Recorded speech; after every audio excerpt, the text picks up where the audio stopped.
First, you see how stigmatization is perhaps the left's most common and useful tool. Always has been. I mean, even as they claim that they want people to be free to live their lives without judgment, the truth is that they have a very rigid idea about what sorts of lifestyles should be embraced. And the standard is very simple, actually. It's not complicated. We should celebrate any and all lifestyles that would not be traditionally considered normal. Okay? That's the one rule. So live how you want, just don't be normal. That's why they use a term like fringe subculture to describe a housewife in an apron who would, but they would never put such a label on a man in a wig and a skirt standing up to pee in the women's restroom. He's not part of a fringe subculture.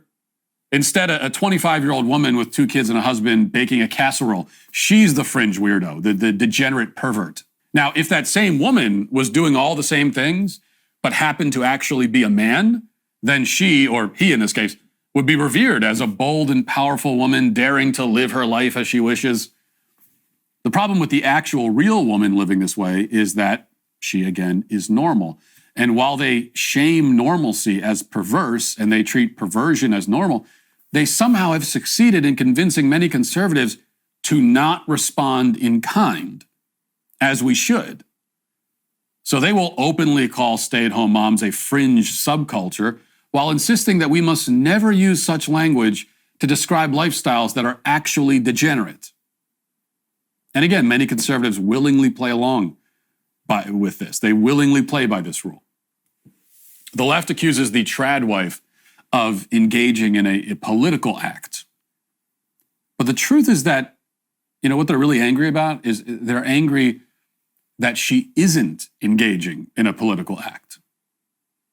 She's simply living in a way that is healthy and traditional, and she's prioritizing her family. She is not turning her entire existence into a political statement. She is focused on things deeper and more meaningful than that. And that is what infuriates them. Remember that these are people who've structured their whole lives around opposing traditional values. They're not even pursuing happiness or fulfillment or meaning. They'll settle for misery so long as their misery is a protest against the value systems they despise. Except that ultimately their misery only confirms and supports that very same value system. And that's where the woman in the video had it right, I think. People are deeply dissatisfied with the life that leftism has given them.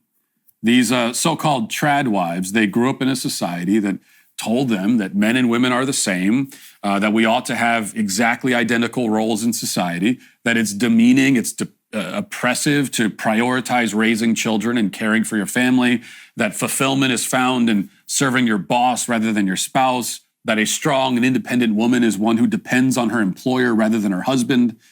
They were raised in a culture that takes all of these ideas for granted. They were socialized and conditioned to accept them as gospel truth, and many of them did for a time, and then discovered that it was all a lie. The most basic problem with leftism is that it is just hollow at its core. It doesn't have an answer, or at least not a satisfying answer, to the question of why we're here on this earth and what we're supposed to be doing with our time.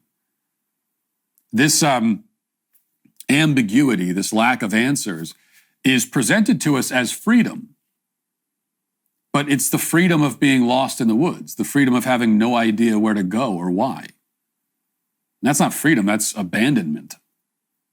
And this is what has happened to multiple generations of Americans. They've been brought down a path with promises of happiness and fulfillment around the corner, and then they were just left there, abandoned. This is the source of much of the epidemic of despair, what we now call depression in our society. It stems from this, not from mental illness, but from this. That you have millions of Americans that were led down a path. They said, well, come this way, don't go that way. Okay, that's the way that all of your ancestors went. That's the way that people for thousands of years went. Don't go that way, come this way instead. And all these people listened, and they said, okay, I'll go that way. And then one day they looked around and they said, well, where are we exactly? What's the point of this? Where were you taking us? We're just lost here now, we're stuck. So the people who are returning to traditional lives, who are making the radical decision to focus on their families and their marriages and so on. These are people simply deciding to live with some sense of direction, to live with meaning. Okay, that's what they're doing. They're not making some white supremacist radical political statement. They are reclaiming meaning in their lives. And they are certainly happier for it.